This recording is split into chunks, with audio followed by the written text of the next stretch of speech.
কথায় আছে সব থেকে শান্ত নদীর বুকেই নাকি লুকিয়ে থাকে ভয়ঙ্কর সব তুফান। অতীত ভুলে একসময় দুর্ধর্ষ এক যোদ্ধা যখন সবকিছু ছেড়ে সাধারণ মানুষ হিসেবে বাঁচতে চায়, তখন পরিস্থিতি কি তাকে শান্তিতে থাকতে দেবে?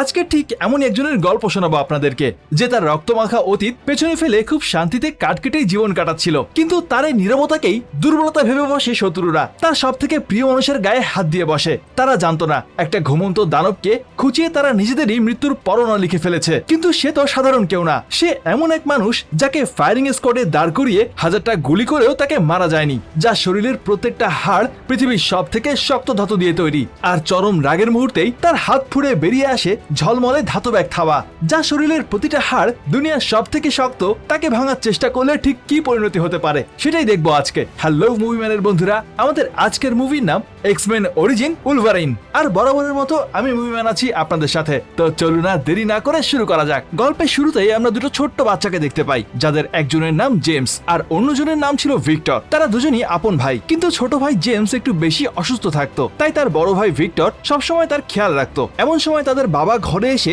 ছোট ছেলেকে সান্ত্বনা দিয়ে বলে, চিন্তা করো না, তুমি খুব দ্রুতই সুস্থ হয়ে যাবে। কিন্তু এই কথা শেষ না হতেই নিচের তলা থেকে কেউ একজন তাদের বাবাকে ডেকে পাঠায়। বাবা নিচে নেমে যাওয়ার কিছুক্ষণের মধ্যেই পুরো বাড়ি কেঁপে ওঠে গুলির শব্দে। কিন্তু কি ঘটেছিল নিচে সেটা দেখতেই জেমস দৌড়ে নিচে চলে আসে। আর সেখানে গিয়ে যা সে দেখে তা দেখে যে কারো বুক কেঁপে উঠবে। একজন অচেনা লোক তার বাবাকে গুলি করে মেরে ফেলেছে। বাবার রক্তাক্ত শরীর দেখে জেমসের রক্ত যেন মাথায় উঠে যায়। আর ঠিক তখনই এক অলৌকিক কাণ্ড ঘটে বসে। জেমসের হাতের আঙ্গুলের মাঝখান থেকে হঠাৎ করে বেরিয়ে আসে ধবধবে ধারালো হাড়ের একটা থাবা। রাগের মাথায় কিছু না ভেবেই সে ওই লোকটার বুকে নিজের হাতের ধারালো থাবা বসিয়ে দেয়। কিন্তু মরার ঠিক আগ মুহূর্তেই লোকটা জেমসকে উদ্দেশ্য করে একটা সত্যি কথা বলে, যা শুনে জেমসের পুরো দুনিয়ায় ওলটপালট হয়ে যায়। লোকটা বলে, যে মারা গেছে সে তোমার আসল বাবা ছিল না, আমি তোমার আসল বাবা, আর আমার নাম থমাস লোগান। এই বলেই লোকটা শেষ নিঃশ্বাস ত্যাগ করে। চিন্তা করে দেখুন, নিজের আসল বাবাকেই সে নিজের হাতে মেরে ফেলেছে। ভয় আর অনুশোচনায় জেমস একেবারেই ভেঙে পড়ে। সে বুঝতে পারে পুলিশ আসলে তাকে খুনের দায়ে গ্রেফতার করবে, তাই সে ঘর ছেড়ে পালাতে শুরু করে। ঠিক তখনই তার পেছনে দৌড়ে আসে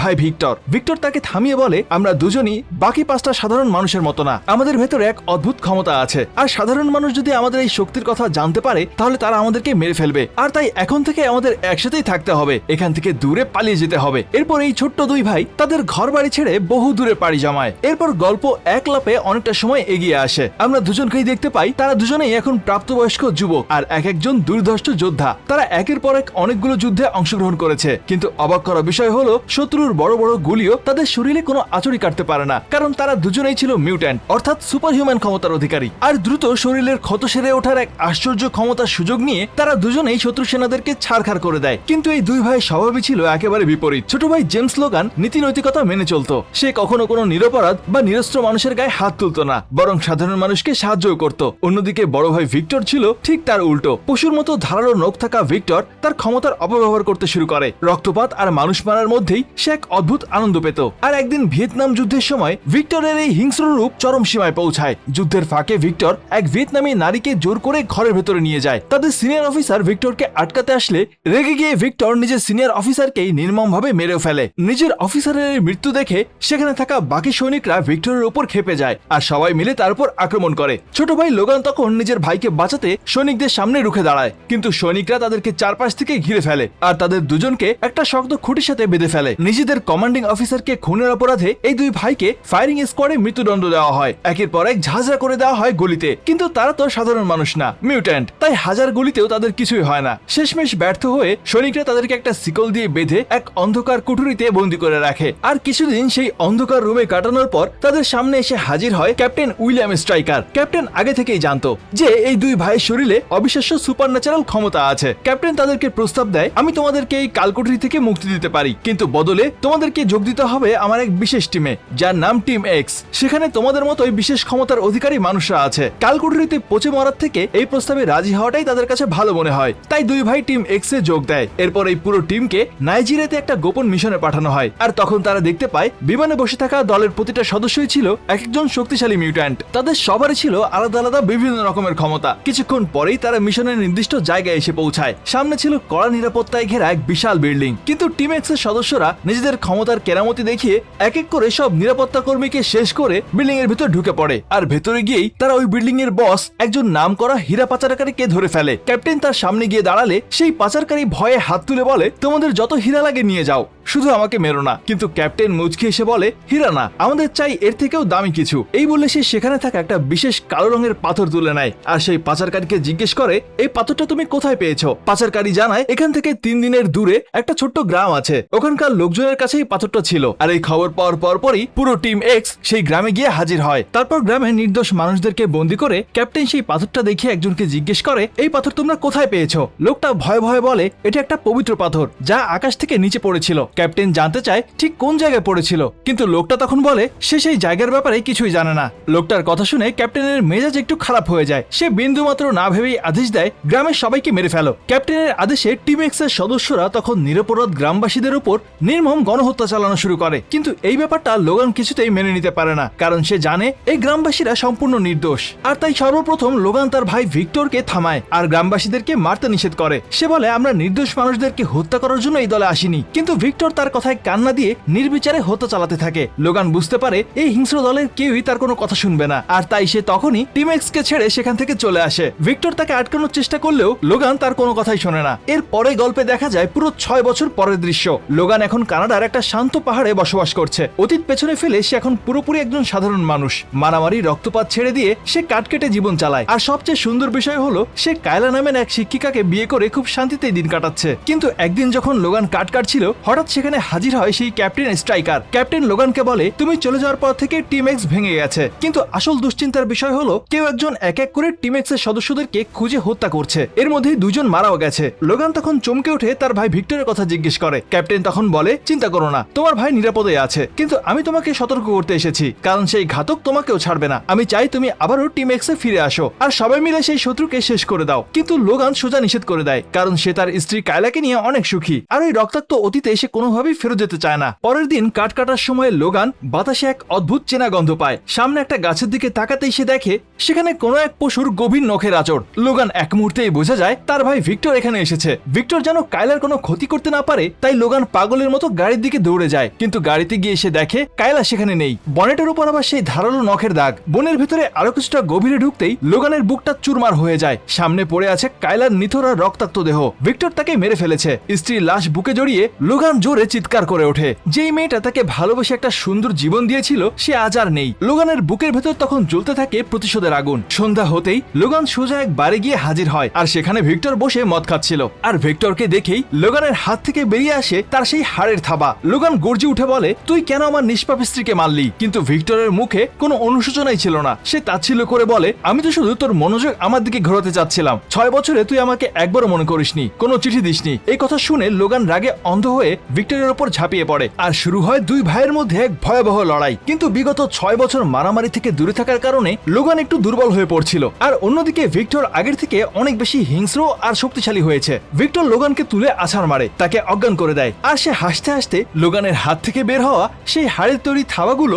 ভেঙে দিয়ে সেখান থেকে চলে যায়। এরপর লোগানকে হাসপাতালে নিয়ে আসা হয়, কিন্তু ডাক্তাররা অবাক হয়ে দেখে তার শরীরের ক্ষতগুলো অনেক আগেই ঠিক হয়ে গেছে। ঠিক তখনই লোগানেরও জ্ঞান ফেরে। আর জ্ঞান ফিরে পেয়েই সে সামনে তাকিয়ে দেখে তার সামনে সেই ক্যাপ্টেন স্ট্রাইকার দাঁড়ানো। ক্যাপ্টেনকে দেখেই লোগান তার গলা চেপে ধরে আর তাকে বলে, তুই আসার পর থেকে আমার জীবনটা ছারখার হয়ে গেল। তুই আমাকে কেন বলিসনি ভিক্টরি সবাইকে মেরে বেড়াচ্ছে? ক্যাপ্টেন তখন কসম খেয়ে বলে সে সত্যি এটা জানতো না। এরপর লোগান বলে, বল ভিক্টর কোথায় আছে, আমি ওকে নিজের হাতেই শেষ করব। কিন্তু ক্যাপ্টেন বলে, এখনকার ভিক্টরকে মারা অত সহজ না, কিন্তু আমার কাছে এমন একটা অস্ত্র আছে যা দিয়ে তুমি তাকে নিমেষেই শেষ করে ফেলতে পারবে। মনে আছে 6 বছর আগে নাইজেরিয়া সেই কালো পাথরের কথা? সেই পাথর থেকে আমরা একটা বিশ্বসেরা এক ধরনের ধাতু বের করেছি যার নাম অ্যাডামেন্টিয়াম। এটা পৃথিবীর সবথেকে শক্ত ধাতু যা যে কোনো কিছু কেটে ফেলতে পারে, আর একে ভাঙার মতো কোনো শক্তিও কারো নেই। যদি এই ধাতু তোমার শরীরে ঢোকানো হয় তাহলে তুমি হবে পৃথিবীর সবথেকে শক্তিশালী মানুষ। প্রতিশোধের নেশায় মত্ত লোগান মৃত্যু ঝুঁকি থাকা সত্ত্বেও এই যন্ত্রণাদায়ক পরীক্ষায় রাজি হয়ে যায়। ক্যাপ্টেনের ল্যাবে নিয়ে যাওয়ার পর তাকে তার পুরনো জেমস লোগান নামের ব্যাজটা দেওয়া হচ্ছিল, কিন্তু সে সেটা নিতে অস্বীকার করে। সে তখন বলে, আমার নতুন নাম উলভারিন, কারণ তার স্ত্রী কায়লা ভালোবেসে তাকে এই নামে ডাকতো। এরপর লোগানকে একটা পানির ট্যাঙ্কিতে শুইয়ে ইনজেকশনের মাধ্যমে তার পুরো শরীরের হাড়ে হাড়ে অ্যাডামেন্টিয়াম ধাতু গলিয়ে ঢোকানো শুরু হয় আর যন্ত্রণায় কুকড়ে ওঠে লোগান। সহ্য করতে না পেরে এক পর্যায়ে তার হার্টবিটই বন্ধ হয়ে যায়। বিজ্ঞানী আর ক্যাপ্টেন ভেবে নেয় এই এক্সপেরিমেন্টটাও ব্যর্থ, লোগান মারা গেছে। কিন্তু হঠাৎ করেই অলৌকিকভাবে লোগানের হৃদস্পন্দন আবারও ফিরে আসে। লোগানকে জীবিত দেখে ক্যাপ্টেন তো আনন্দে আত্মহারা। সে তার লোকজনদেরকে বলে তাড়াতাড়ি ও স্মৃতি মুছে দাও, যাতে সে ভুলে যায় যে সে কে ছিল আর আজীবন আমার হাতের পুতুল হয়ে থাকে। আমি যা বলবো ওকে সেটাই করতে হবে। কিন্তু ততক্ষণে লোগানের জ্ঞান ফিরে এসেছে। সে ক্যাপ্টেনের এই শয়তানি প্ল্যানগুলো শুনে ফেলে, আর এটা শুনতেই লোগানের হাত থেকে এবার আর হাড়ের নয়, বেরিয়ে আসে ঝলমলে চকচকে স্টিলের মতো শক্ত অ্যাডামেন্টিয়ামের থাবা। এক ঝটকায় শিকল ছিঁড়ে লোগান বাইরে বেরিয়ে আসে। এখন সে আগের থেকে 1000 গুণ বেশি শক্তিশালী আর ভয়ঙ্কর। ক্যাপ্টেনের লোকজনদের করা গুলির বৃষ্টি তার শরীরে কোনো প্রভাবই ফেলতে পারে না, কারণ তার শরীরের ভেতর এখন হাড়ের জায়গাগুলোতেই ছিল ধাতব একটা কঙ্কাল। আর তাই মুহূর্তের মধ্যেই তার ক্ষতগুলো আবারও ঠিক হয়ে যাচ্ছিল। যাই হোক, লোগান কোনো মতে সেখান থেকে বের হয়ে নিজের থাবা দিয়ে 5 ইঞ্চি মোটা লোহার দরজা ভেঙে সেখান থেকে পালিয়ে আসে। ক্যাপ্টেন বুঝতে পারে তার পরিকল্পনা ভেস্তে গেছে, তাই সে লোগানকে মেরে ফেলার জন্য তার পুরো বাহিনীকে তার পেছনে পাঠায়। পালিয়ে যাওয়ার পথে লোগান একটা নিঃসন্তান বৃদ্ধ দম্পতির খামার বাড়িতে আশ্রয় নেয়, আর তারাও লোগানকে নিজেদের ছেলের মতো ভালোবেসে কাছে টেনে নেয়। কিন্তু পরের দিন সকালেই ক্যাপ্টেনের দল সেখানে পৌঁছে যায়, আর তারা পুরো বাড়িটাকে হেলিকপ্টার থেকে বোমা মেরে উড়িয়ে দেয়। আর সেই বৃদ্ধ দম্পতিও বোমার আঘাতেই সেখানে মারা যান। শুধু বেঁচে যায় লোগান। শুরু হয় লোগানের পিছু নেওয়া এক বুলেট প্রুফ গাড়ি আর সশস্ত্র হেলিকপ্টারের তাড়া। এদিকে চোখের সামনে সেই নিষ্পাপ বৃদ্ধ দম্পতিদের মারা যেতে দেখে লোগানের মাথাও তখন আগুন হয়ে আছে। সে মোটর বাইক ঘুরিয়ে সোজা চলে যায় সেই বুলেট প্রুফ গাড়ির ওপর, আর তার থাবা দিয়ে গাড়িটাকে কেটে 2 ভাগ করে দেয়। আর সেখান থেকে মেশিন গান নিয়ে সরাসরি হেলিকপ্টারে গুলি চালায়। হেলিকপ্টার থেকে মিসাইল ছুড়লে গাড়িটা বিস্ফোরণ হয়, কিন্তু লোগান ফিনিক্সের মতো আগুন থেকে শূন্যে লাফিয়ে উঠে নিজের ধারালো ধাতব থাবা দিয়ে হেলিকপ্টারের ডানা কেটে ফেলে। কন্ট্রোল হারিয়ে নিচে আছড়ে পড়ে হেলিকপ্টারটা। লোগান সেখানে গিয়ে রেডিও তুলে নিয়ে সোজা ক্যাপ্টেনকে হুমকি দেয়, আগে ভিক্টরকে মেরে স্ত্রীর প্রতিশোধ নেব, তারপর আসবো তোর কাছে। এটা বলেই সে পুরো জ্বালানিতে আগুন ধরিয়ে সবাইকে উড়িয়ে দেয়। এরপর লোগান ভিক্টরকে খুঁজতে তার পুরনো সতীর্থ জনের কাছে যায়। এই জনও কিন্তু সেই টিম এক্স এর সদস্য ছিল। জন তাকে বলে ভিক্টরের খবর হয়তো ফ্রেড দিতে পারবে, কিন্তু সে সতর্ক করে বলে ফ্রেড এখন আগের মতো নেই, সে অনেক মোটা হয়ে গেছে, আর তাই ভুলেও তার মোটাসোটা শরীর নিয়ে কোনো ঠাট্টা করবে না। যাই হোক, লোগান ফ্রেডের কাছে যায়। সেই বডি বিল্ডার ফ্রেড এখন বিশাল মোটাসোটা হয়ে গেছে। লোগান ভিক্টরের ঠিকানা জানতে চাইলে ফ্রেড প্রথমে সেটা দিতে অস্বীকার করে। রাগের মাথায় লোগান তাকে মোটা মহিষ বলে গালি দেয়। ব্যাস, আর যায় কোথায়। রেগে গিয়ে ফ্রেড নিজের বিশাল পেট দিয়ে ধাক্কা মেরে লোগানকে ছুঁড়ে ফেলে দেয়। লোগান তখন বক্সিং গ্লাভস পরে ফ্রেডের পেটে ঘুষি মারতে শুরু করে, কিন্তু তাতেও ফ্রেডের কিছুই হয় না। উল্টে সে সুড়সুড়ি পেয়ে হাসতে থাকে। কিন্তু ফ্রেড যখন লোগানকে সজোরে ধাক্কা মারে, লোগানের শরীরে থাকা ধাতব অ্যাডামেন্টিয়াম থাকার কারণে ফ্রেড নিজেই ছিটকে গিয়ে পড়ে হার মেনে নেয়। এরপর ফ্রেড তখন আসল সত্যিটা ফাঁস করে, ভিক্টর আর ক্যাপ্টেন আসলে একই সাথে কাজ করছে। ভিক্টর বিভিন্ন মিউট্যান্টদেরকে ধরে ধরে ক্যাপ্টেনের কাছে নিয়ে যায়, আর ক্যাপ্টেন তাদেরকে একটা গোপন দ্বীপে আটকে রেখে পরীক্ষা নিরীক্ষা চালায়। ফ্রেড আরো জানায় এতদিনে শুধুমাত্র একজনই ওই দ্বীপের কয়েদখানা থেকে পালিয়ে আসতে সক্ষম হয়েছে, আর তার নাম হলো রেমি লিবু বা গ্যাম্বিট। লোগান আর জন সাথে সাথেই রেমি লিবুর খোঁজে বেরিয়ে পড়ে। রেমি ছিল একজন মিউট্যান্ট যে কিনা তাসের পাতাকে মরণাস্ত্রের মতো ব্যবহার করতে পারত, আর তাই এরপর লোগান সোজা চলে যায় রেমির সাথে দেখা করার জন্য। আর সে তার কাছে গিয়ে বলে আমাকে ওই দ্বীপে নিয়ে চলো। কিন্তু রেমির চোখে পড়ে লোগানের গলায় ঝোলানো সেই মিলিটারি ব্যাজের ওপর, আর ভিক্টরের গলায়ও ঠিক একই রকমের ব্যাজ দেখেছিল রেমি। তাই সে ভেবে নেয় লোগানও ভিক্টরের লোক, আর হয়তো লোগান তাকে ধরতে এসেছে। কিছু না শুনেই রেমি তাসের পাওয়ার দিয়ে লোগানকে দেয়াল ভেদ করে বাইরে ছুড়ে ফেলে দেয়। বাইরে এসে লোগান যা দেখে সেটা দেখে তার রক্ত হিম হয়ে যায়। বাইরে ভিক্টর তাদের সেই পুরনো সাথী জনকে মেরে তার শরীর থেকে ডিএনএ সংগ্রহ করছে, আর এটা দেখার পর রাগে পাগল হয়ে লোগান ভিক্টরের উপর আক্রমণ চালায়। অ্যাডামেন্টিয়ামের শক্তিতে এবার লোগানের সামনে ভিক্টর কোনো পাত্তাই পাচ্ছিল না। লোগান ভিক্টরকে আছাড় মেরে মাটিতে ফেলে দেয়, আর তার হাতে তার সেই অ্যাডামেন্টিয়ামের থাবা ঢুকিয়ে দেয়। ঠিক যখন সে ভিক্টরকে শেষ করতেই যাবে, অমনি ভুল বোঝাবুঝির কারণে পেছন থেকে রেমি এসে লোগানকে আক্রমণ করে বসে, আর এই ফাঁকে সুযোগ বুঝে ভিক্টর সেখান থেকে চম্পট দেয়। আর লোগান তখন রেমিকে শক্ত করে ধরে জানিয়ে দেয় তোর ভুলের জন্য আমার স্ত্রীর খুনি পালিয়ে গেল, এখন তোকেই আমাকে ওই দ্বীপে নিয়ে যেতে হবে, যাতে আমি আমাদের দুজনের শত্রু ক্যাপ্টেন আর ভিক্টর দুজনকেই শেষ করতে পারি। আর এবার রেমি বুঝতে পারে লোগান তার শত্রু নয়। সে রাজি হয়ে যায় লোগানকে দ্বীপে নিয়ে যেতে।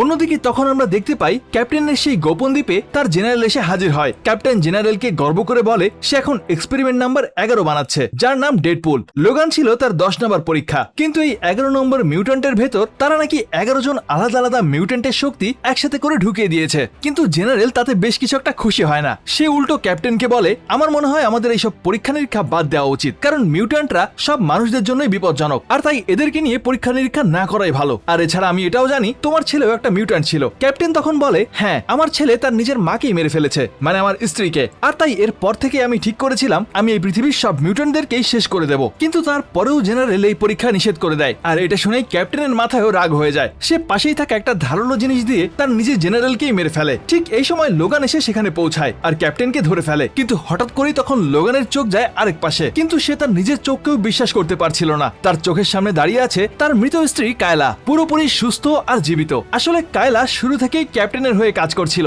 কায়লাও ছিল একজন মিউট্যান্ট, আর তার শক্তি ছিল কাউকে ছুঁয়ে সে তার মনের কথা বিশ্বাস করাতে পারত, অর্থাৎ যে কাউকে সে তার নিজের কথা অনুযায়ী চালাতে পারত আর কি। আর সেই 6 বছর আগেই ক্যাপ্টেনই কায়লাকে পাঠিয়ে লোগানকে প্রেমের ফাঁদে ফেলেছিল। আর এরপর কায়লার নকল মৃত্যুর নাটক সাজিয়ে লোগানকে প্রথমে রাগিয়ে তোলা হয়, যাতে করে লোগান সেই অ্যাডামেন্টিয়ামের এক্সপেরিমেন্ট করতে রাজি হয়। আসলে এই সবকিছু ছিল ক্যাপ্টেনের প্ল্যান। সব সত্যিটা জানার পর লোগানের পায়ের নিচ থেকে যেন মাটি সরে যায়। যে মেয়েটার ভালোবাসার জন্য সে নিজের জীবন বাজি রাখলো, সে তাকে এমন ভাবে ধোকা দিয়েছে সেটা কিছুতেই লোগান বিশ্বাস করতে পারছিল না। লোগান তখন কষ্টে ভেঙে পড়ে কায়লাকে বলে, কেন করলে আমার সাথে এমন? কায়লা শুধু বলে, আমি বাধ্য ছিলাম। লোগান তখন ঘৃণা ভরে সেখান থেকে মুখ ফিরিয়ে চলে যেতে চায়, কিন্তু লোগান জানতো না আসল সত্যিটা কি। আসলে ক্যাপ্টেন কায়লার ছোট বোনকে বন্দি করে রেখেছিল। বোনকে বাঁচানোর জন্যই কায়লা বাধ্য হয়ে ক্যাপ্টেনের কথা মতোই নাটক করছিল। এদিকে লোগান যখন চলে যাচ্ছিল তখনই ভিক্টর ক্যাপ্টেনের সামনে আসে, আর সে তাকে বলে, তুমি না কথা দিয়েছিলে আমাকেও লোগানের মতো অ্যাডামেন্টিয়াম দিয়ে শক্তিশালী বানিয়ে দেবে। কিন্তু ক্যাপ্টেন তখন বলে, এই মুহূর্তে তোমার শরীরে রিপোর্ট এসেছে, কিন্তু তুমি এই এক্সপেরিমেন্ট সহ্য করতে পারবে না।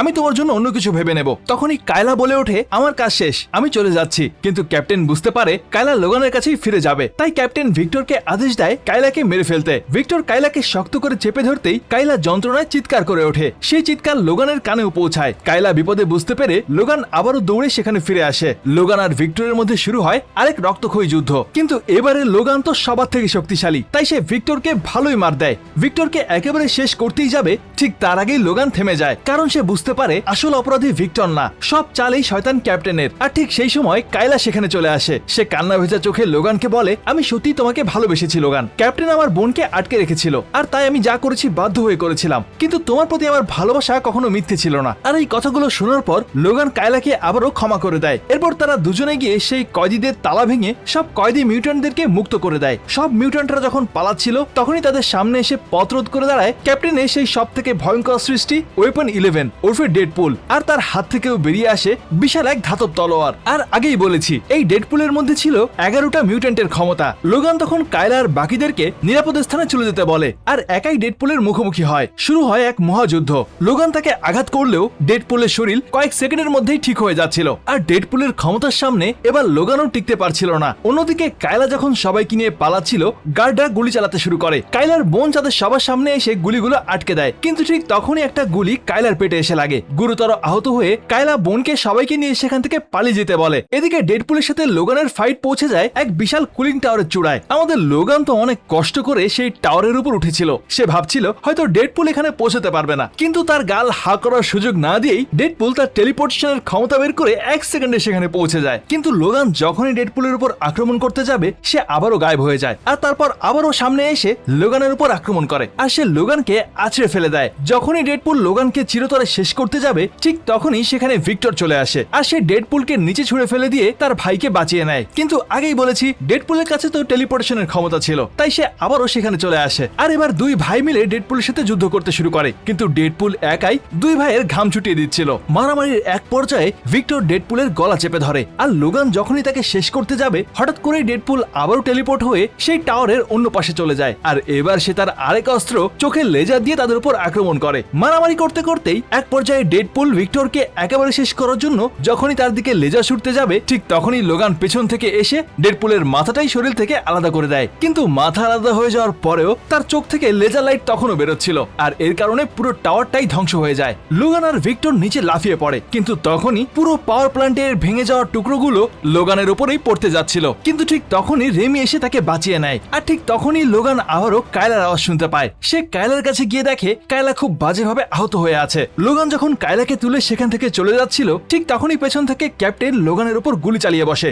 লোগান আবারও রেগে গিয়ে ক্যাপ্টেনকে মারতে তার দিকে ছুটে যায়, কিন্তু এবার ক্যাপ্টেন তার মাথায় দুটো গুলি করে। আর তার বন্দুকের গুলি কোনো সাধারণ গুলি ছিল না, এগুলো ছিল অ্যাডামেন্টিয়ামের গুলি। আর তাই গুলিটা লোগানের শরীরে বেশ ভালো রকমের ক্ষতি করে। সে জ্ঞান হারিয়ে সেখানেই পড়ে যায়। এরপর ক্যাপ্টেন সোজা চলে যায় কায়লার দিকে। সে কায়লাকে মারতেই যাচ্ছিল, ঠিক তখনই কায়লা তার পা ছুঁয়ে তাকে বশ করে ফেলে আর তাকে বলে, তুমি ততক্ষণ পর্যন্ত হাঁটতে থাকবে যতক্ষণ তোমার পা থেকে রক্ত না বের হয়। আর এটা শুনে ক্যাপ্টেন আনমনেই সবকিছু ফেলে সেখান থেকে হাঁটতে শুরু করে। আর এরপরেই কায়লার বেশি রক্তক্ষরণের কারণে সে সেখানেই মারা যায়। কিছুক্ষণ পরেই লোগানের জ্ঞান ফেরে, কিন্তু জ্ঞান ফেরার পরেও সে খুব অদ্ভুতভাবে আচরণ করছিল। আসলে লোগানের মাথায় গুলি লাগার কারণে তার এই মুহূর্তে স্মৃতিগুলো মুছে গিয়েছিল, আর তাই সে কিছুতেই মনে করতে পারছিল না সেখানে কিভাবে আসলো আর এখানে কি হয়েছে। তাই কায়লার লাশটা সামনে দেখার পরেও সে কোনো কিছু অনুভব করছিল না, আর তাই সে সেখান থেকে হাঁটতে হাঁটতে চলে যায়। আর গল্পটা এখানেই শেষ হয়ে যায়। আসলে এটা এক্সম্যান সিরিজের একটা পার্ট। এই ফ্র্যাঞ্চাইজির অনেকগুলো মুভি আছে। যদি এটা আপনাদের ভালো লেগে থাকে তাহলে কমেন্টে জানাতে পারেন, আমরা বাকিগুলো নিয়েও কাজ করার চেষ্টা করব। যাই হোক, এই গল্পটা কিন্তু আমাদেরকে একটা দারুণ শিক্ষা দেয়। আমাদের জীবনে যতই ঝড়ঝাপটা আসুক না কেন, পরিস্থিতি আমাদেরকে যতই ভেঙে চুরে চুরমার করে দিক না কেন, লোগান আমাদেরকে শেখায় জীবনের আসল শক্তি পেশি শক্তিতে নয়, বরং ভেতরের মানুষটাকে বাঁচিয়ে রাখার মধ্যে।